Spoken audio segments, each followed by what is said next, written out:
আপনি কার্যকর হয়ে যাবে।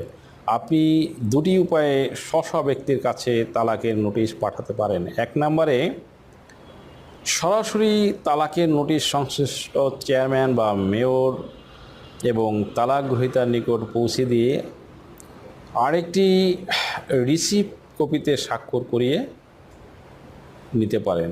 দ্বিতীয়টি হলো সরকারি ডাকযোগে, দ্যাট মিন্স পোস্ট অফিসের মাধ্যমে প্রাপ্তির স্বীকার সহ এডি সহযোগে রেজিস্ট্রি করে চিঠি সংশ্লিষ্ট ঠিকানায় পাঠাতে পারেন। এতে সুবিধা বেশি এবং আইনি জটিলতাও কম্পারেটিভলি কম, কারণ সংশ্লিষ্ট ঠিকানায় চেয়ারম্যান বা মেয়র চিঠি গ্রহণের পর প্রাপ্তির স্বীকার, দ্যাট মিন্স এডি ডকুমেন্টস আপনার ঠিকানায় আপনার নিকট ফিরে আসে। মনে রাখবেন, চেয়ারম্যান বা মেয়র মহোদয় সব ধরনের চিঠি গ্রহণ করে না। আপনি